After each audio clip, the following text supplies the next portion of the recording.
वो सुंदर है सितारों सी, चांद सा है रंग, चेहरे पर खुशी है, घर में है उमंग। क्या बात है भाई, वाह वाह, क्या बात है, वाह वाह वाह। उसके लिए मेरे दिल में खूब सम्मान है। हाँ। उसके लिए मेरे दिल में खूब सम्मान है। बहन क्या है, वो ईश्वर का वरदान है। हाय हाय हाय हाय हाय, क्या बात है भाई, वाह वाह। कॉमेडी के वीडियोस देखने के लिए हमारे चैनल को लाइक और सब्सक्राइब करें।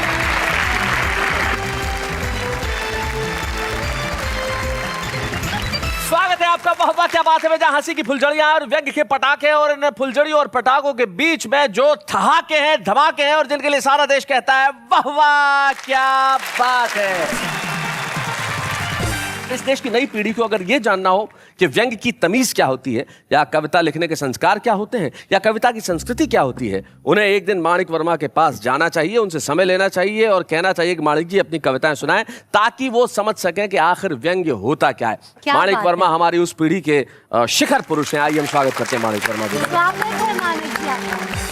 माणिक वर्मा जी के पास जो बैठे हैं, ये मध्य प्रदेश की पुरानी पीढ़ी है, मध्य प्रदेश की नई पीढ़ी है। इनका नाम गोविंद राठी है, जो अकोदिया मंडी नाम के एक बहुत छोटे से गांव में रहते हैं, और हम जानते हैं कि इनमें पूरी कुव्वत है कि आगे बढ़ेंगे। कुव्वत का नमूना यही है कि गोविंद राठी वाह वाह क्या बात है में छुपे रुस्तम के तौर पे आए थे, और आज माणिक वर्मा के साथ बैठ के कविता पढ़ रहे हैं। भाई वाह वाह, क्या बात है। और उनके बाद जो बैठे हैं वो अशोक स्वतंत्र हैं, शादीशुदा होने के बावजूद ये नाम। देखिए क्या है, जब पत्नी सामने नहीं होती है तो मैं नाम के साथ स्वतंत्र ही लिखता हूँ, और जब सामने होती है तो अशोक गुलाम हो जाता हूँ। तो फिर जो कहती है वही कहती है, मैं कुछ नहीं। क्या बात है। अशोक स्वतंत्र हैं जो दिल्ली से हैं। चलिए हम आपका स्वागत करते हैं यहाँ पे। हमें बड़ी खुशी है कि हमारे बीच में आज ऐसे सशक्त कवि हैं जो आपकी टीस को अपने शब्दों में इस तरह से व्यक्त करेंगे कि आपके चेहरों पे तबस्सुम होगा। आइए सबसे पहले मिलते हैं हम गोविंद राठी से। जोरदार तालियां।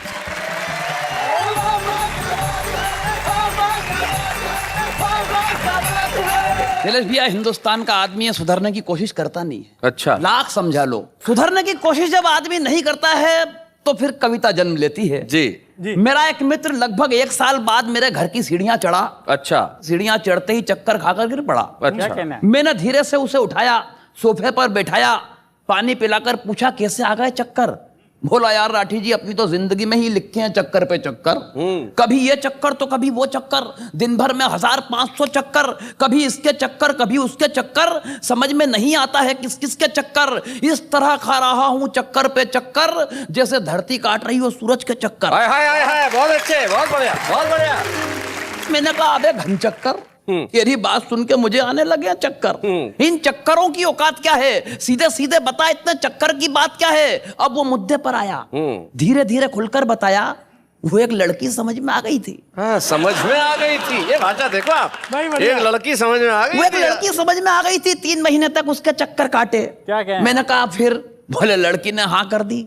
3 महीने तक उसके बाप के चक्कर काटे। मैंने कहा फिर? बोले बाप ने हाँ कर दी, फेरे हुए, अग्नि के साथ चक्कर काटे। मैंने कहा बढ़िया, फिर क्या हुआ? बोले फिर क्या खाक हुआ, 3 महीने वकीलों के काटे तब जाके तलाक। 3 महीने तक वकीलों के काटे तब जाके तलाक हुआ। मैंने कहा अब तो जिंदगी की रेलगाड़ी पटरी पर आ गई। बोले बस आ ही रही थी कि मुझे फिर एक लड़की समझ में आ गई। इसीलिए चक्कर खा गया, इसीलिए घबरा रहा हूं कि लड़की ने हाँ कर दी है, अब मैं उसके बाप से मिलने जा रहा। क्या बात है, बहुत बढ़िया, बहुत अच्छे। बाप भी हाँ ही कहेगा राठी जी, मैं जानता हूं, प्लीज गाली मत बकना, मैं कोई अच्छा सा मुहूर्त निकलवा कर लौटूंगा, तुम कोई अच्छा सा वकील तलाश करके रख। क्या बात है, बहुत अच्छा, बहुत बढ़िया। वैसे तलाक इतनी आसानी से होते नहीं है गोविंद। मुझे याद है कि एक तलाक होने वाला था जी, तो हस्बैंड वाइफ दोनों थे। तो जज ने कहा भाई तुम्हारा तलाक हो जाएगा, बंटवारा हो जाएगा सब चीज़ों का। जैसे तुम्हारे 2 मकान है तो एक इसको 20 लाख रुपए, 10 लाख इसको, 10 लाख उसको, लेकिन अब औलादें तुम्हारे 3 हैं, इसका बंटवारा कैसा करें? तो बीवी ने पति का हाथ पकड़ा और कहा चलो जी मुकदमा अगले साल दायर करेंगे। चलिए भैया, ये तो हंसी मजाक की बातें हो चुकी, क्योंकि माणिक दा जैसा शख्स जब मंच पे मौजूद हो और व्यंग की कविता अगर ना पढ़ी जाए जी, तो मैं आपके चरणों में एक व्यंग रखता हूं। आपकी कविता में कहीं आपने एक पंक्ति लिखी थी, जो एक पंक्ति में ही व्यंग है कि भूख का नशा क्या कम होता है।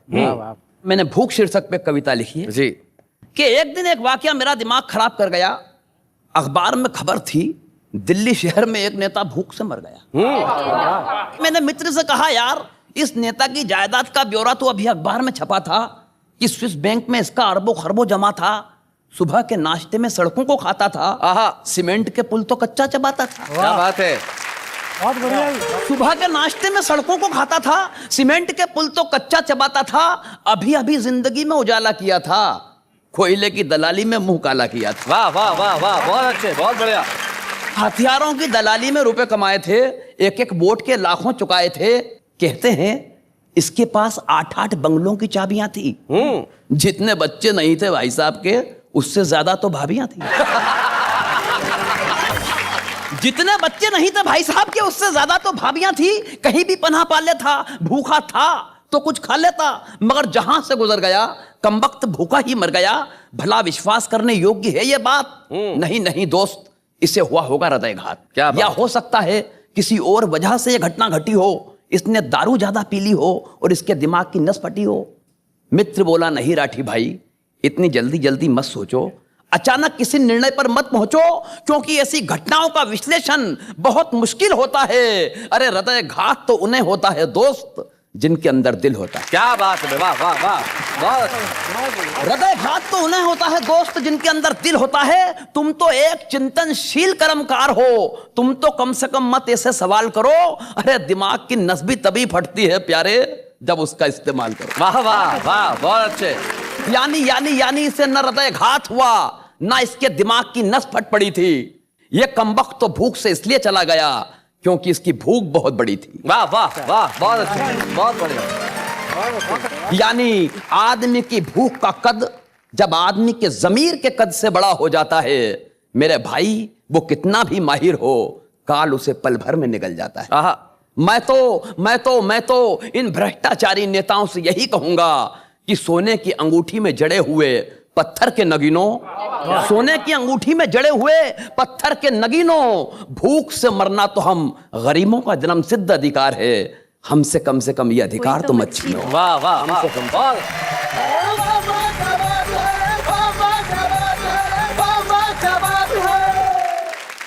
गोविंद राठी, बहुत बढ़िया कविता तुमने सुनाई। और गोविंद राठी ने जाके माणिक जी के पांव छुए और माणिक जी ने सचमुच में आशीर्वाद दिया। और जीवन में व्यंग्य तो यहाँ भी काम आता है। माणिक जी एक बार कवि सम्मेलन के मंच पे मुझे कह रहे थे, एक कवि ने कविता पढ़ी और पांव छुए, माणिक जी बोले देखो इसे भी आशीर्वाद देना पड़ रहा है। अच्छा, आम जिंदगी में जो व्यंग्य पैदा होता है नेहा, वो बड़ा कमाल का होता है। जैसे आप कहीं खाना खाते, डिनर में जाते हैं, प्लेट उठाते और फिर कोई आता है खाना खा रहे हो? हाँ। फिर मेरे जैसा कोई जवाब देता है, नहीं फुटबॉल खेल रहा हूँ, आजा सेंटर फॉरवर्ड। अपनी वाइफ को लेके मॉल में गए और कोई आया सामने से, भाभी जी को परचेजिंग करा रहे हैं। मैंने कहा नहीं, पल्स पोलियो की ड्रॉप पिलवाऊंगा। अरे भाई क्या करवाएगा आदमी, यही हमारा जीवन। खुद घर में जब घुसे तो पत्नी सामने आवाज लगे, मैंने कहा जरा पानी पिलाना। बोले क्यों, प्यास लगी है? मैंने कहा नहीं, गला चेक करना, लीक तो नहीं कर रहा कहीं से। ये जो हमारी आम जिंदगी का व्यंग्य है, जो हमारी भाषाई व्यंग्य है, जो छोटे छोटे शब्दों से निकलता है, उसकी बात कुछ और होती है। और उन्हीं शब्दों के व्यंग्य को तलाशते हुए अशोक स्वतंत्र हमारे बीच में, जिनके लिए हम जोरदार तालियां बजाएं।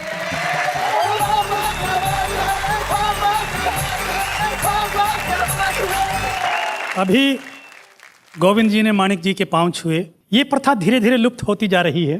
तो मैं कुछ 4 पंक्तियों के माध्यम से आपको बताता हूँ कि स्थिति अब कैसी हो गई है। जी। पहले लोग बुजुर्गों के चरणों में सर रख कर लेते थे आशीर्वाद, ये सत्य है निर्विवाद। अब जरा नजर डालिए आजकल के सपूतों पर, वे सिर्फ अपना हेलमेट रख देते हैं माँ बाप के जूतों पर। क्या बात है, वाह वाह, बहुत बढ़िया। बहुत वे सिर्फ अपना हेलमेट रख देते हैं माँ बाप के जूतों पर। माँ बाप भी हो गए हैं सयाने, आशीर्वाद के लिए हेलमेट पे रख देते हैं दस्ताने। वाह वाह वाह, बहुत अच्छे। और अब तो वो पाँव नहीं छूते, वो घुटना छूते हैं। नहीं, जो विकास की अगली स्थिति रहेगी वो ये कि अपना पाँव उठाएं। हाँ। बोला क्यों, मुझे छूना है। देखिए शैलेश जी, आपने कार्यक्रम के शुरू में बात की कि व्यंग वो होता है जहां व्यक्ति अपने ऊपर कटाक्ष करने की बात करता है। तो मैं कवियों पर कुछ टिप्पणी करके अपनी बात शुरू करता हूं। देखिए, हम लोग कवि सम्मेलनों में जाते हैं, कुछ कवि सम्मेलन बढ़िया होते हैं, कुछ कवि सम्मेलन घटिया होते हैं। वो घटिया कवि सम्मेलन कैसे होते हैं, एक छोटी सी रचना के माध्यम से देखें। कि रोते हुए बच्चे को गोद में उठाए, पति पत्नी कवि सम्मेलन से बाहर आए, हमने बीच में ही उठकर आने का कारण पूछा, तो वे गुस्से से चिल्लाए, इतना घटिया कवि सम्मेलन था, कभी नहीं भुला पाएंगे। अरे क्या मालूम था 12 कवि मिलकर 6 महीने के बच्चे को नहीं सुला पाएंगे। 12 कवि मिलकर। नेहा जी, लड़कों को इस देश में बहुत सारी समस्याएं हैं। लड़कियों को है? नहीं, लड़कों को है। आप मेरी सुनिए, मैं आपको बताता हूँ। अच्छा। वो क्या हुआ कि एक 7वीं 8वीं क्लास की लड़की बहुत सुंदर थी। उसकी माँ हमेशा उसे स्कूल में छोड़ने जाती, फिर लेने के लिए जाती। उसका हम उम्र एक लड़का उस लड़की को बहुत चाहता था, लेकिन अपने मन की बात कहे कैसे, माँ हमेशा साथ। तो उसने एक दिन उसकी माँ से कहा कि आंटी, आप लड़की को अकेले क्यों नहीं भेजती? बोले, बेटा अभी वो बच्ची है। समय बीता, लड़की कॉलेज जाने लगी, फिर अपनी माँ के साथ आना जाना। लड़के को फिर कभी मौका नहीं मिला अपनी बात कहने का। तो उसने फिर पूछा, आंटी आप अपनी बेटी को अकेले क्यों नहीं भेजती? बोले, अब वो बच्ची नहीं रही। जैसे शैलेश जी ने कहा कि मैं शब्दों से कुछ अलग अर्थ निकालने का प्रयास करता हूं, कुछ छोटे छोटे टुकड़े आपके सामने रखता हूं। देखिए कि क्लासरूम का सीन देखकर मुझे आ गया पसीना। अध्यापक ने पूछा, जिसके कोई कमी ना हो उसे क्या कहते हैं? छात्र बोला, कमीना। एक और रचना देखें, कुछ अजीब सी हो गई कहानी। नत्थू ड्राइवर के लिए रिश्ता भी उस दिन आया जब घर में नहीं एक बूंद दूध और पानी। अब कैसे पिलाए? शरबत, शिकंजी या चाय? थोड़ी देर बाद लड़की के पिता ने कहा, प्यास से सूख गया है गला, 2 घूंट पानी भी नहीं मिला। कितना अजीब घर है। हमने कहा, पहले नहीं मालूम था ये ड्राइवर है। ड्राइवर? अरे भाई बहुत अच्छे भाई, वाह वाह वाह। अच्छा, आप लोग जानते हैं कि जब लोग बिहार में बात करते हैं तो वाह का बहुत प्रयोग करते हैं। फोनवा हमको दीजिए, ट्रेनवा लेट हो गया, टिकटवा किसको मिला। इसमें कुछ गलत नहीं है, उन लोगों का बातचीत का एक अंदाज है, मगर उससे हास्य किस तरीके से निकल कर आता है। एक छोटी सी घटना देखें कि बिहार के एक नेता जैसे ही पहुंचे पंडाल में, वेटर कुछ पानी के गिलास रख कर लाया बड़े से थाल में। नेताजी ने गिलास उठाया, पर पानी मैला देखते ही उन्हें संकट नजर आया। सोचने लगे, कोई ससुरा हमी से शरारत कर गया या गलती से सबके गिलास में मैला पानी भर गया। फिर जो बात अचानक उनके मुंह से निकली, उसे सुनकर आप भी ठहाका लगाइए। तो पास बैठी एक महिला सांसद से बोले, तनिक अपना जलवा हमको दिखाइए। तो मित्रों, एक मेरी रचना है कि इन शब्दों के तोड़ मरोड़ से किस तरीके से अर्थ अनर्थ हो जाता है, किस तरह हिंदी और अंग्रेजी का गडमड होता है। मैं वो रचना आपके सामने रखता हूँ। देखिए कि हमारी भाषा हो गई है कितनी रॉन्ग। अच्छा। खाने की छोटी सी चीज है, उसे कहते हैं लौंग। लौंग समझती हैं आप? लौंग का तेल लगाती है कभी दांत में? कितनी छोटी सी चीज हो लौंग। भाई वाह, बहुत अच्छे। और मूली नहीं होती मामूली, तभी हम उसकी धौंस सहते हैं। चकाचक सफेद मूली को भी अंग्रेजी में रेडिश कहते हैं। क्या बात है, वाह वाह वाह, बहुत अच्छे। कैसी गलत गलत भाषा को रहे हैं सींच। समुद्र का किनारा है, उसे कहते हैं बीच। वाह वाह, बहुत अच्छे, बहुत बढ़िया। और ये बॉल फुटबॉल के मैदान में चौकोने ढांचे को क्यों कहते हैं गोल? वाह, चौकोने ढांचे को क्यों कहते हैं गोल? और मेरा रिसर्च वर्क देखिए मित्रों, ये क्या बात हुई। घड़ी के अंदर दौड़ में फर्स्ट आने वाली सुई को कहते हैं सेकंड की सुई। सेकंड की सुई, भाई क्या बात है, बहुत अच्छे। अच्छा, चाचा हो या भतीजा, खाने की चीज को भी कहते हैं पिज्जा। और पता नहीं क्यों जो 2 वी जोड़ने से बनता है उसे कहते हैं डब्ल्यू। क्या बात है, वाह वाह, बहुत अच्छे, बहुत बढ़िया। लोकसभा में सब चिल्लाते हैं, एक आदमी बैठता है अपने होंठ सी कर, उसे हम कहते हैं स्पीकर। क्या बात है, बहुत बढ़िया अशोक, बहुत अच्छे। इंसानियत के दुश्मन को हम भाई कहते हैं, और जो मेज के नीचे से की जाती है उसे ऊपर की कमाई कहते हैं। क्या बात है भाई, बहुत अच्छे, बहुत बढ़िया अशोक, बहुत बढ़िया, क्या बात है।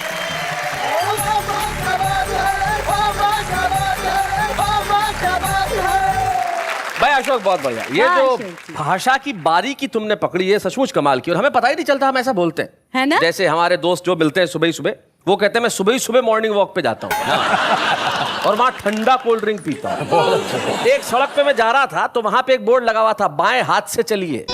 मैंने इंजीनियर को बुला के कहा, मैंने कहा तू चल के दिखा। एक ऐसे कवि हमारे बीच में जिसने हास्य व्यंग से सारी दुनिया में अपना नाम रोशन किया, और हिंदी कविता का इतिहास जब जब लिखा जाएगा वो इतिहास तब तक संपूर्ण नहीं होगा जब तक उसमें माणिक वर्मा का नाम। आइए हम हिंदी कवि सम्मेलनों की धरोहर से मिलते हैं। माणिक वर्मा, स्वागत है माणिक जी।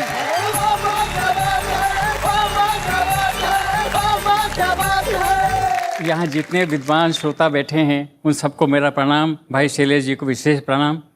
दो पंक्ति से अपनी बात शुरू करता हूँ जी, स्वागत है। कि समय समय की बात है, समय समय की बात है, समय समय का योग, लाखों में बिकने लगे 2 कौड़ी के लोग। क्या बात है, लाखों में बिकने लगे। बहुत अच्छा है जी। देखिए, वैसे तो हमारे देश के महान महामानवों ने कुछ कहने लायक नहीं रखा लेकिन मैं कुछ कहने का साहस कर रहा हूँ जी। और क्या कर रहा हूँ कि हरा भरा ये देश तुम्हारी ऐसी तैसी, हरा भरा ये देश तुम्हारी ऐसी तैसी, फिर भी इतने क्लेश तुम्हारी ऐसी तैसी। हम जब देखो तब दिखे जवानी में बूढ़े, और तुम जब देखो तो फ्रेश। तुम्हारी ऐसी तैसी। देश बिके तो बिके ठाट से, कर्जा लेकर घूमो खूब विदेश। तुम्हारी ऐसी तैसी। तैसी। अरे बंदर तक हैरान तुम्हारी उछल कूद से। अच्छा, बंदर तक हैरान। बंदर तक हैरान तुम्हारी उछल कूद से, किसके हो अवशेष। शेर देखे खास तौर से कि आप मरे तो चिता में हो चंदन की लकड़ी, आप मरे तो चिता में हो चंदन की लकड़ी, मरकर भी ये ऐश तुम्हारी ऐसी तैसी। मरकर भी है। क्या बात है। नहीं संभलता देश तो अपनी कुर्सी छोड़ो, नहीं संभलता देश तो अपनी कुर्सी छोड़ो, लो जोगी का भेष। तुम्हारी ऐसी तैसी। क्या बात है। पहले अपने लाल कटाओ सीमाओं पर, वाह वाह। पहले अपने लाल कटाओ सीमाओं पर, फिर देना उपदेश। तुम्हारी ऐसी तैसी। भाई वाह वाह वाह, बहुत बढ़िया। क्या बात। और एक शेर सुनिए खास तौर से, अगर एकता बची बचेंगे हम भी वरना, अगर एकता बची बचेंगे हम भी वरना, बिखर जाएगा देश। तुम्हारी ऐसी तैसी। क्या बात है, बहुत अच्छा। प्यास तो है लाचार और क्या कह सकते हैं, dash dash dash dash dash. तुम्हारी ऐसी भाई मेरे शैलेश हसल ये सुनकर बोले, और करो कुछ पेश। तुम्हारी ऐसी तैसी, और करो कुछ पेश तुम्हारी ऐसी तैसी। मैं भी कब चूकने वाला था, मैंने फौरन कहा कि जो कहना था सभी कह दिया मेरे भैया, जो कहना था सभी कह दिया मेरे भैया, और करें क्या पेश। तुम्हारी ऐसी तैसी, हरा भरा ये देश तुम्हारी ऐसी तैसी। बहुत अच्छे। एक ये दूसरी एक गजल सुनाना चाहता हूँ जी, आपको। स्वागत है। और इसका गजल का शीर्षक है रात के 12 बजे। अच्छा अच्छा, बहुत अच्छा। कि रूप की जब की बड़ाई रात के 12 बजे, वाह। रूप की जब की बड़ाई रात के 12 बजे, शेरनी घेरे में आई रात के 12 बजे। अरे कल जिसे दी थी विदाई रात के 12 बजे, वो वाला फिर लौट आई रात के 12। हम तो अपने घर में बैठे तक रहे थे चांद को, वो चांदनी क्यों छत पे आई रात के 12 बजे। क्या बात है। अरे मैं तो दिन को 10 बजे पैदा हुआ था भाइयों, मैं तो दिन को 10 बजे पैदा हुआ था भाइयों, और दे रहे हो तुम बधाई रात के 12 बजे। उलट बांसुरी देखिए कबीर की, चोरियां करने को निकली जब पुलिस की टोलियां, क्या बात है। चोरियां करने को निकली जब पुलिस की टोलियां, चोर ने सीटी बजाई। रात के 12 बजे। बहुत अच्छे। और एक खास शेर जिसके लिए ये गजल मैंने लिखी। दोस्तों, दो पंक्ति आपका आशीर्वाद चाहता हूं कि बज गए जनता के 12, बज गए जनता के 12, धन्य हो बापू तुम्हें खूब आजादी दिलाई रात के 12 बजे। वाह वाह वाह वाह, बहुत बढ़िया।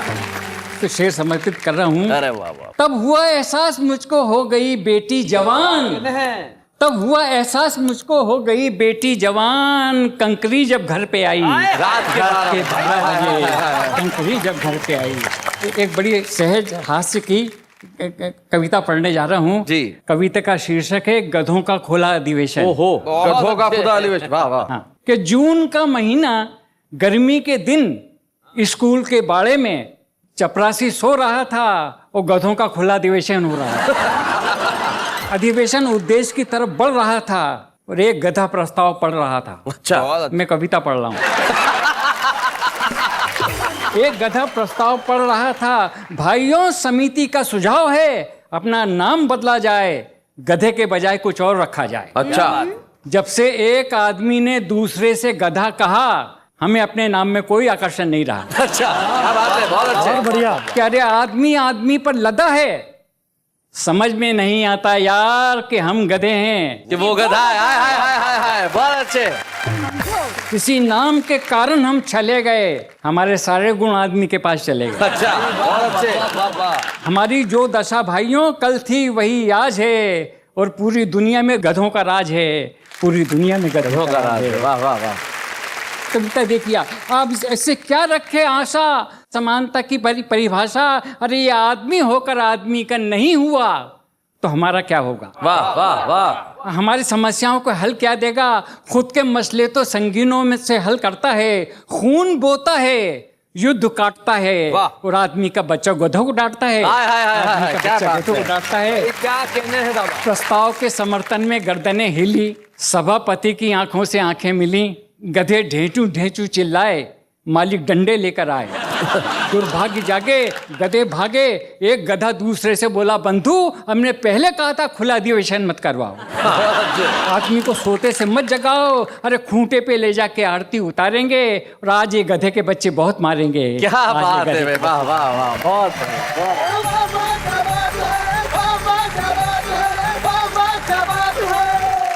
क्या बात है माणिक। शायद कविता की परिभाषा यही है कि जब व्यंग के धरातल पे सच्चाई के तीर जिस तरह से आपने शब्दों में पिरोए हैं और उस पर पूरी पीढ़ी लेट जाए और महसूस करे उस पीड़ा को जो आपकी कविताओं से कहीं उपजी है, तब आपके लिए मैं यही कह सकता हूँ, वाह वाह क्या बात है, क्या बात है। जब आदमी को ये पता हो कि मैं मुझ में क्या है और क्या नहीं है, शायद ये महानता के लक्षण हो। और यही महानता कुछ लोगों में होती है। कुछ लोग इतने आत्मविश्वासी होते हैं कि वो जानते हैं कि वो महान है। और ऐसे एक महान कवि हमारे बीच में है जो कमाल की व्यंग की परख रखते हैं। हमारे बीच में लखनऊ से आते हैं हमारे आज के छुपे रुस्तम, जो कमाल के कवि है, मुकुल महान।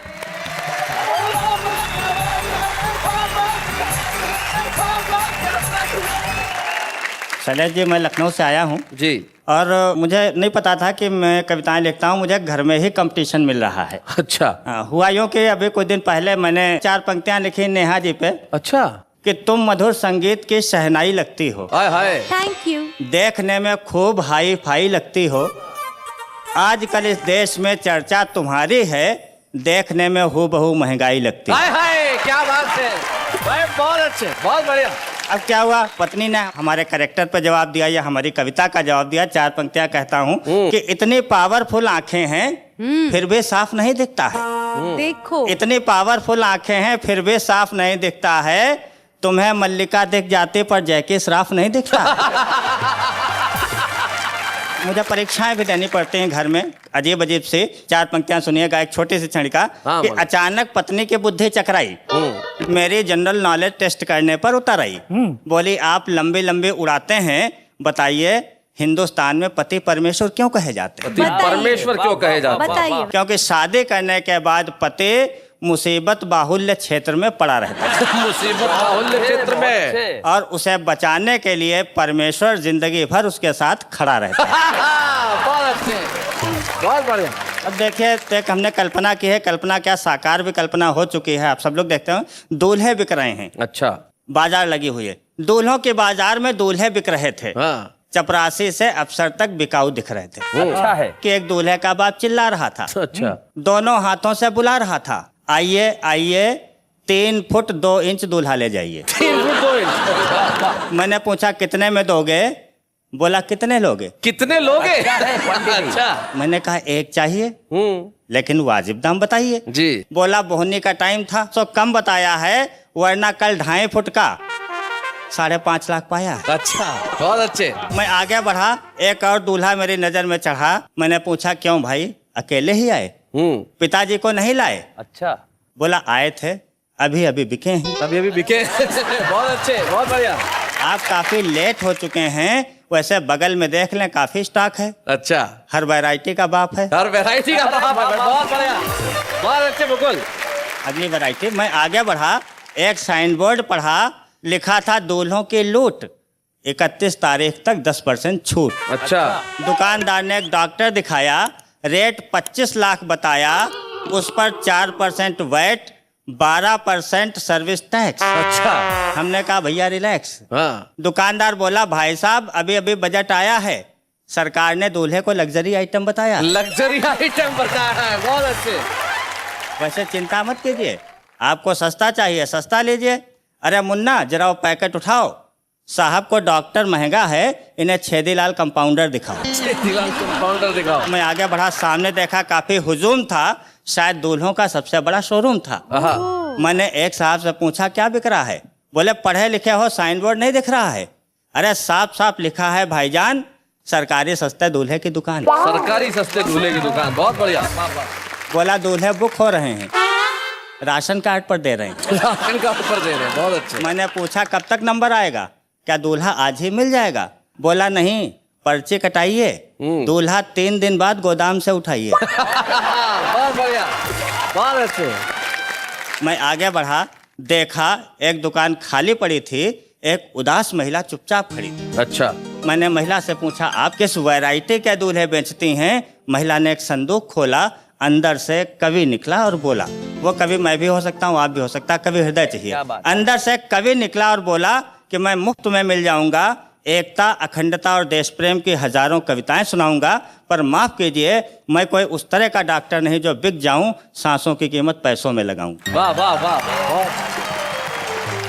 मैं उस तरह का इंजीनियर भी नहीं जो बिक जाते हैं, सीमेंट और लोहे के साथ देश खा जाते हैं। क्या बात है, बहुत अच्छा। मेरे पास प्यार की पूंजी है, मानवता का ज्ञान है, इन चंद सिक्कों से परे मेरा स्वाभिमान है। तो दोस्तों ये पैसा है, इसके खेल निराले हैं। क्या बात। हमने इसी पैसे से कुत्ते भी पाले हैं, पर अब जमाना बदल गया है, दूल्हे बिकने लगे हैं, कुत्ता संभल गया है। क्या बात है, वाह वाह। मुकुल बहुत बढ़िया, बहुत अच्छे ढंग से तुमने व्यंग की कविताएं सुनाई। तब एक कवि बहुत खूबसूरत बात कहते हैं, वो कहते हैं कि रंज इसका नहीं कि हम टूटे, ये तो अच्छा हुआ कि भरम टूटे। क्या बात। रंज इसका नहीं कि हम टूटे, ये तो अच्छा हुआ कि भरम टूटे, तुझ पे मरते हैं जिंदगी अब भी, झूठ लिखे तो ये कलम टूटे। इसलिए जिंदगी में सच का लिखा जाना बड़ा आवश्यक है। और मुकुल आपने एक सच की कविता सुनाई है और आपने अपना कर्तव्य पूरा किया, और हमारा फर्ज यह है कि मुकुल महान को हम एक स्मृति चिन्ह प्रदान करें। वाह वाह, क्या बात है कि मंच पे छुपे रुस्तम के तौर पे कि मुकुल महान, आपकी महानता अब इस देश और देश की सीमाओं से परे जाके भी अपना परचम फहराएगी और कहेगी कि वाह वाह क्या बात है। बच्चे हैं या बूढ़े हैं, नर है या नारी है, हंसी देने वालों के सब ही आभारी है, कविता सुनाने वाले अब सबके साथ है। क्या बात है। गोविंद और अशोक, आपने देखा होगा कि हमारे जो बच्चे हैं ना, छोटे छोटे बच्चे, वो जो शेरो शायरी करते हैं ना, कमाल की एकदम से एक एक लाइन की आके ऐसे करते हैं। और या जो हमारे गली मोहल्लों में शायरी होती पान की दुकान पे खड़ी होके, है ना, मतलब रुमाल उसने फेंका मेरे सर पे लगा। रुमाल लगा? हाँ, रुमाल उसने फेंका मेरे सर पे लगा, अंदर पत्थर था मेरे घर पे लगा। तो ये जो इस तरह की शायरी होती है, ये जो शायरी होती है जो आदमी के दिल से सीधी निकलती है, वो जरा किस तरह की होती है उस पर हम गौर करते हैं। आइए जरा। डिब्बे में डिब्बा, डिब्बे में खरगोश, अंकल ने आंख मारी, आंटी बेहोश। मौसम मस्त है, माहौल जबरदस्त है, सभी अपने अपने काम में व्यस्त है। मैंने सोचा फोन करके उनसे 2 प्यार भरी बातें कर लूं, तो पता चला इस रूट की सभी लाइनें व्यस्त है। नजर से नजर मिली तो समझो प्रेम छे, नजर से नजर मिली तो समझो प्रेम छे, लड़की ने अगर सैंडल निकाली तो समझो आ तो अपनी बहन छे। उसने मेहंदी लगा रखी थी, अपन ने उसके वास्ते डोली सजा के रखी थी, पर वो सनमीज बेवफा निकली, पर अपन भी जाना निकला ना, उसकी बहन को पहले से ही पटा रखी थी। मदमस्त हवाएं है, मौसम सुहाना है, मदमस्त हवाएं है, मौसम सुहाना है, बंदर भी SMS पर है, क्या एजुकेटेड जमाना है। भाई ये मैं इन लोगों का मुरीद हूं, इन लोगों का फैन हूं। इसलिए फैन हूं कि ये लोग जैसा भी हो ज्यों का त्यों पेश कर देते हैं, बड़े नेचुरल है। और जिंदगी में नेचुरल होना बड़ा मुश्किल काम होता है। और बतौर एक्टर, और नेहा बतौर एक्ट्रेस जानती है कि अगर आप एक्टिंग करते दिखें तो शायद आप एक्टर नहीं हैं, लेकिन कुछ लोगों को ये क्षमता प्राप्त होती है कि वो पर्दे पे इतने नेचुरल लगते हैं, इतने खूबसूरत लगते हैं, और इस तरह से आते हैं कि चारों तरफ प्रतिभा का एक झरना सा बह उठता है। एक ऐसी अभिनेत्री को आज वाह वाह क्या बात है कि मंच पे हम बुला रहे हैं, नाम क्या बताऊं, खुद ही देख लीजिए। ए जज्बा ए दिल गर मैं चाहूं, हर चीज मुकाबिल आ जाए, मंजिल के लिए 2 गाम चलूं और सामने मंजिल आ जाए। क्या बात है, क्या बात है। Welcome welcome none other than Divya Dutta. Give a big round of applause.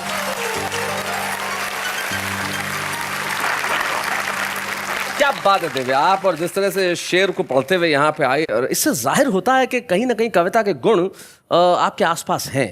Ji actually घर में मेरी मम्मी जो है वो डॉक्टर हैं, लेकिन लिखती बहुत खूबसूरत है। उनकी अभी किताब आई थी तन्हाइयाँ। तन्हाइयाँ? जी जी। तो दिव्या, आप क्या उस तन्हाई में से कुछ सुनाना चाहेंगी? जी जरूर। मेरी एक बहुत ही फेवरेट उनकी कुछ पंक्तियां हैं, वो तो अपनी माँ का नाम भी बताइए, हम सारे देश को बताएं। मेरी माँ का नाम है डॉक्टर नलिनी दत्ता। उनकी किताब तन्हाइयाँ में से एक कविता सुना रही है दिव्या दत्ता। क्या बात है।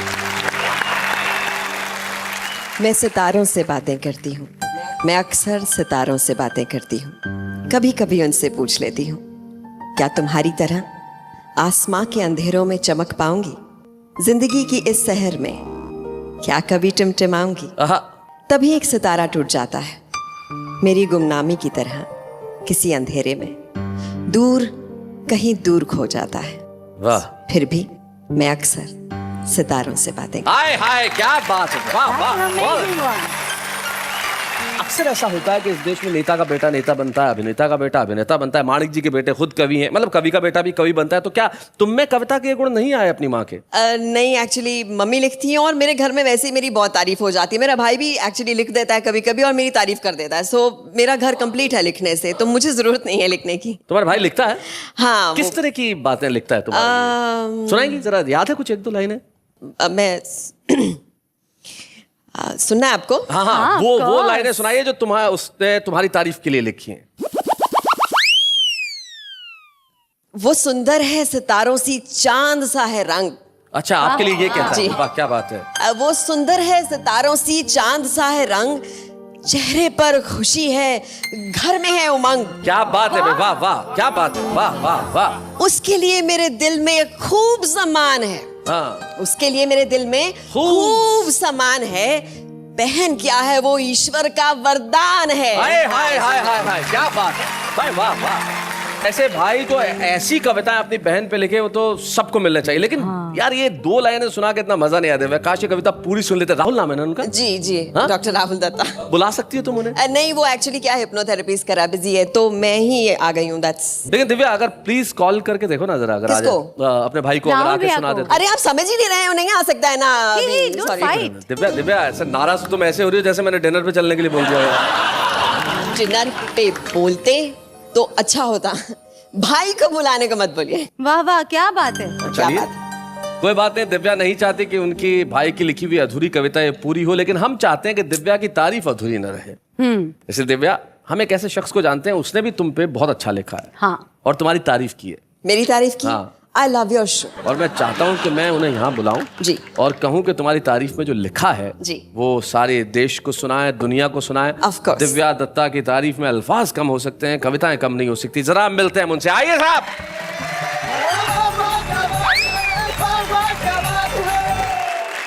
इन्हें शायद पहचानती होगी दिव्या तुम, इनका नाम डॉक्टर राहुल दत्ता है। आपने इनको कैसे बुला दिया? बिजी था ना तू? मैं क्लिनिक में हिप्नोथेरेपी कर रहा था, शैलेश जी ने मुझे फोन पे हिप्नोटाइज कर दिया, मैं आ गया। तो राहुल, क्या तुम वो कविता पूरी करोगे जो तुमने दिव्या की तारीफ में लिखी है? हाँ। नहीं। क्यों? मैं वो तारीफ सबके सामने सुनने की आदत नहीं है, गेट एम्बैरेस्ड। मैं घर पे सुनूंगी भाई, कोई टेंशन नहीं। मैं तारीफ कर सकता हूँ सबके सामने। ताली ताली बजाओ भाई राहुल के लिए। क्या बात है, क्या बात है। अच्छी लाइंस बोलो। हाँ, बिल्कुल। अकलमंद है, सच्ची है, विदाउट हील्स इसके बूट हैं। ये इंट्रोडक्शन मेरी बहन की है, पर इंट्रोडक्शन ही झूठ है।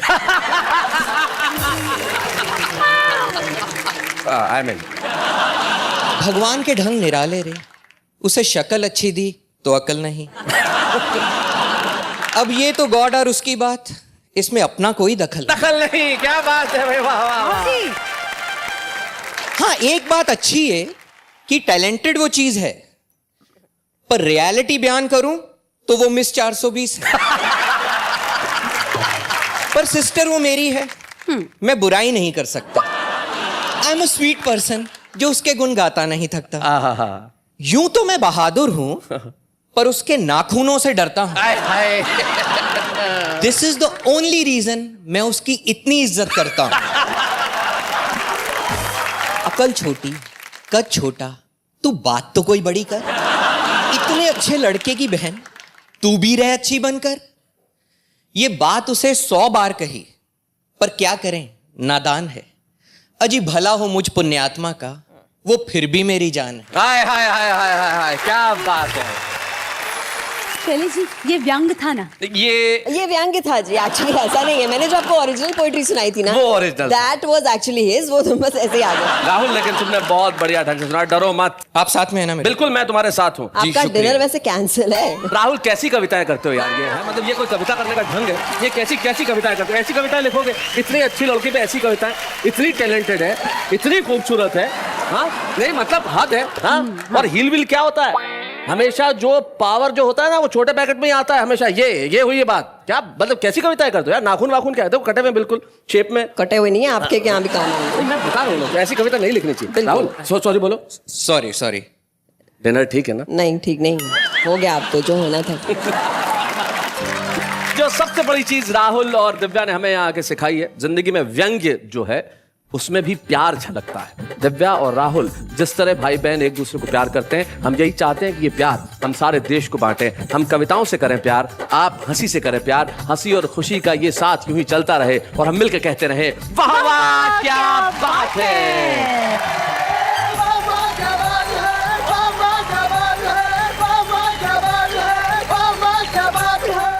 कॉमेडी के वीडियोस देखने के लिए हमारे चैनल को लाइक और सब्सक्राइब करें।